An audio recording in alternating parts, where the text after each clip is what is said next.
Hello everyone, this is Johannes. And this is Cinema. And you are watching Board Gaming Ramblings. And today we are taking a look at an Age Contrived. This is a new game by designer Chris Matthew that is coming to a crowdfunding platform near you pretty soon. It plays from 1 to 5 players in 90 to 120 minutes. This is a preview, so everything you're going to see here are prototype components. Yes. And everything is a work in progress, of course.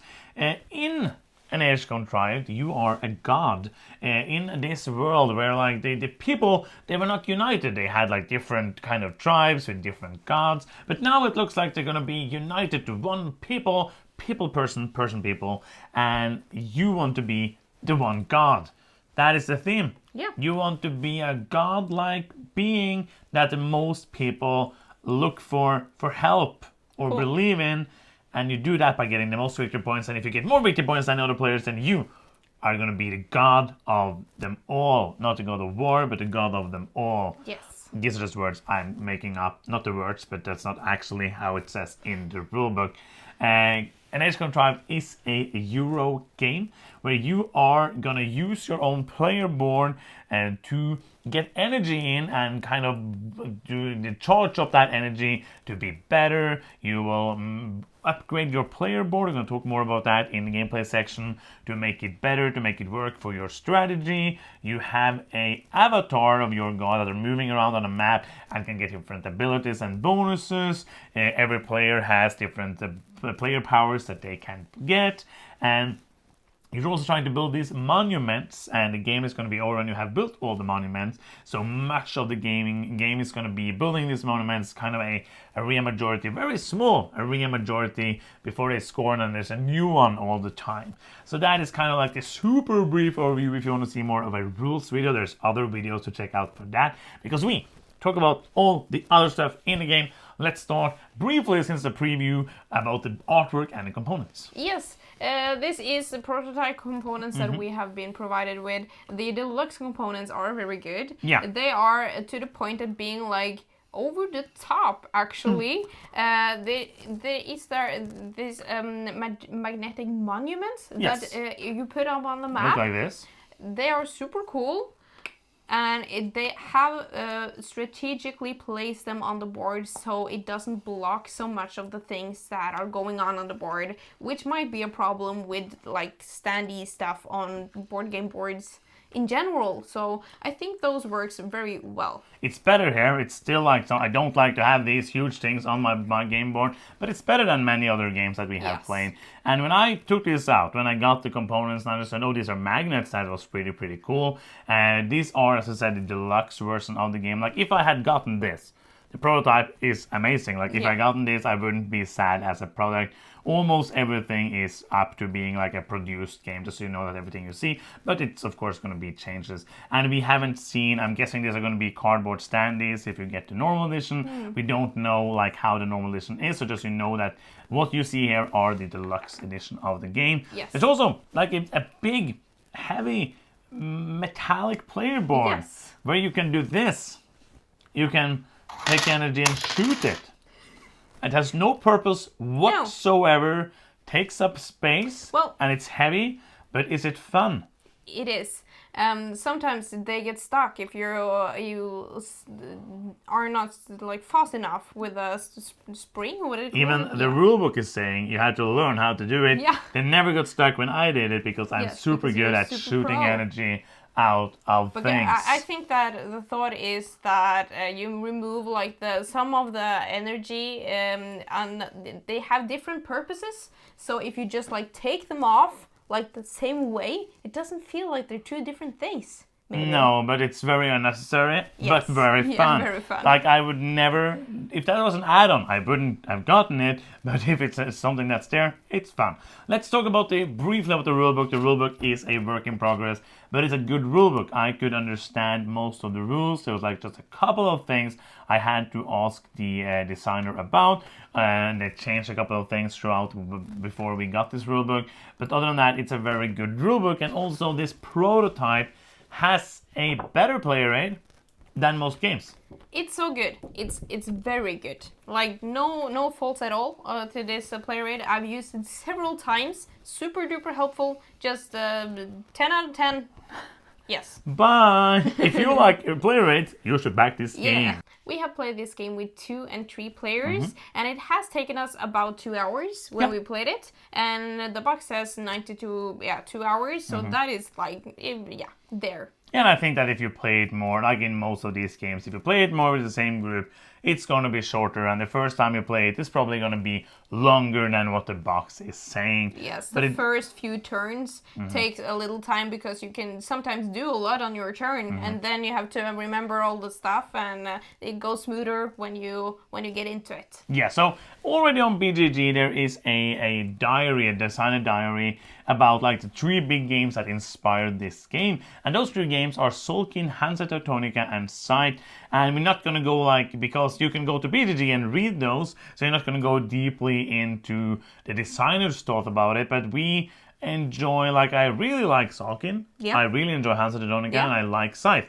So, and I see the DNA from those games in this game. Absolutely. Let's first talk about Tzolk'in. Yeah. What has it taken inspiration from Tzolk'in, you might ask? And Simva's here to answer. Yes, it is the player board that you slot new slots into, and then when you slot more things, and like every round, your actions basically gets better. So, but you don't do that in Tzolk'in. Can you explain where you get that from? The cogs, the wheels? No. Yes, what?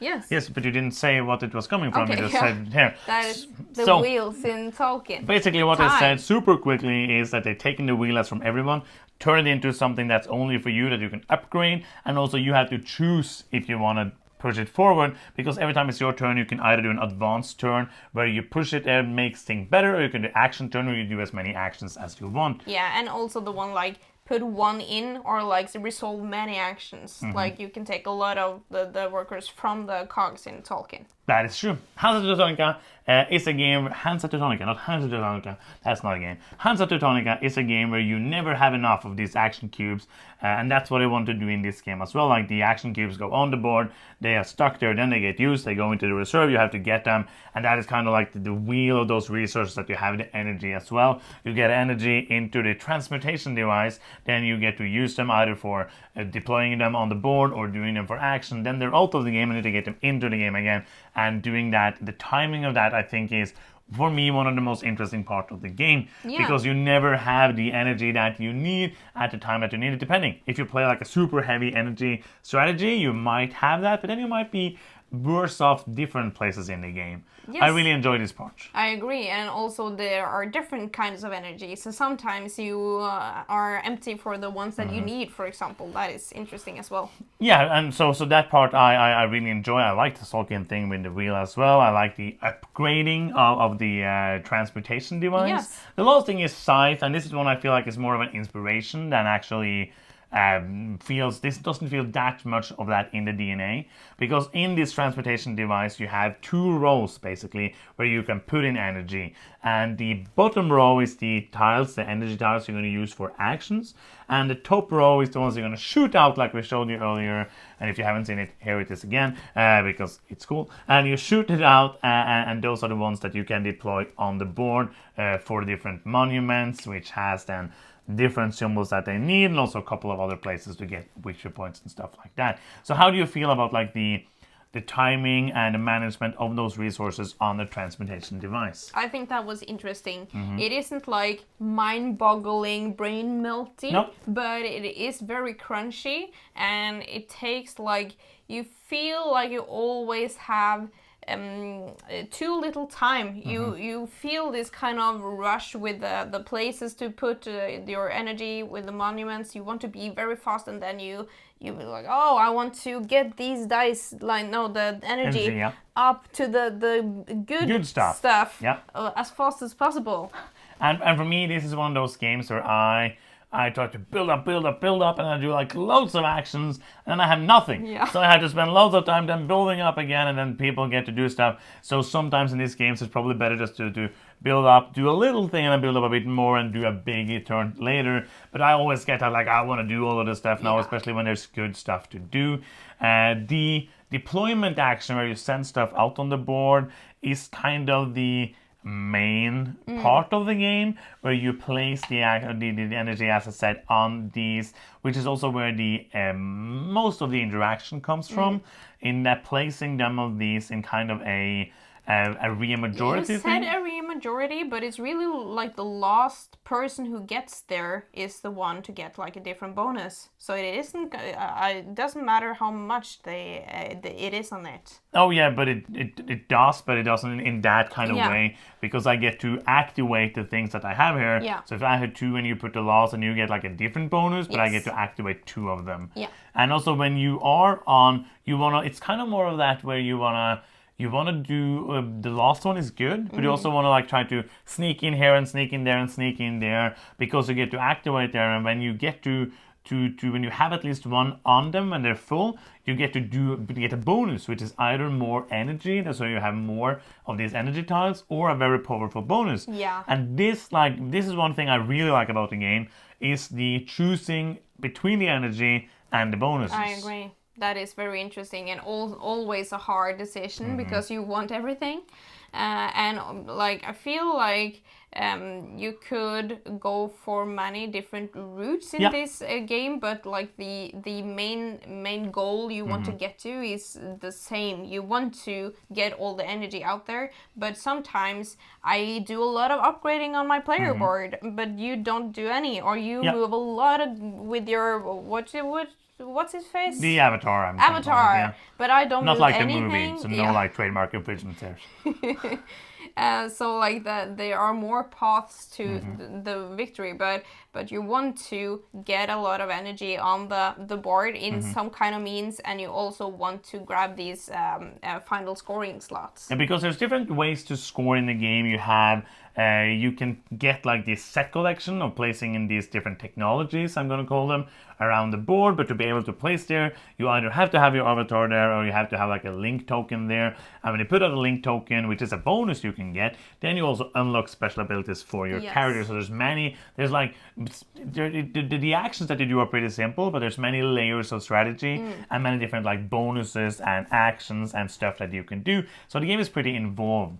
What I do like is that, as you said, it's not a area majority, but then like the last player has to place that energy out on the board in a space, and it's locked there forever. And I really enjoy that in games, because where kind of your action cubes is also the things that you use to score. Yes. So you use that to score the different achievements, you use that to score the technologies, you use that to score the different monuments.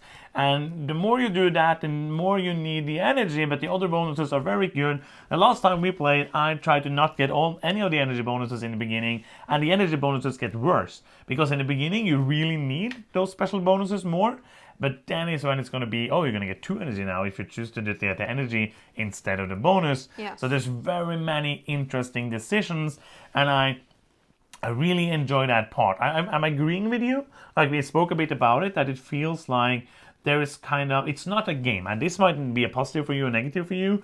It's not a game where it's like, this time I'm going to go for a strategy that's going to go over here and do something completely different, because the main part of the game is to build the monuments. Yeah, I agree. I feel like there isn't a lot of variability to the game. No, that's kind of what I meant. Yeah, but I think this is a game that, it could still have replayability in it. Yeah, because those two are very different. Like Yes. replay value, there's many things to discover here. There's many things to go for. Like the last time we played, I went for a strategy, because when you put in the tiles, the tiles in the energy transmuter, then you do some of them have symbols, and if you have that symbol also in the top of the track, then you get to do that kind of movement. And I went this one, I get like super heavy into moving my avatar around, so whatever I did, I got like 4 or 5 movement of this every time I did something, and that felt like super powerful. And that was like my whole strategy. Did I win? I did not, but it was a fun thing to do. So I feel like there's many different paths to go for that kind of it's not like one end goal, because the monuments isn't the only thing, and you can get your tokens in there different ways. But there's like, it's not this game has 16 different strategies. I'm going to choose 2 of them and ignore the rest. It's not a game, I feel like, at the times we played it, that you could ignore a lot of things. I agree. So wait, and who is it for? This is a medium plus Euro game. Yeah, I would say so. Yeah, and I think it has some really crunchy and tight resource management, but it's it's not super punishing. Nope. It is mostly what you do. You could do good stuff. Sometimes you have to use a couple of turns to build up, so to get more energy in, and sometimes you might be in a situation where you have very little energy available to you, but other than that, you can usually do a lot of great stuff. And I'm going to say, if you are a person who like, I would love to play a Euro game, but they're also beige and boring and bland looking, then take a look at this game. Yes. It looks amazing. It's colorful. It looks great on the table. All the components are amazing, and these are just prototypes, so I cannot wait to see the final product. I really think that this is you'll like it if you like medium crunchy Euro games. I like the game quite a bit. I think it's a really fun game. I think that if you like, as I said, medium crunchy Euro games with resource management, with that timing element, with the lots of choices, but not super punishing and not like the most brain-burning experience.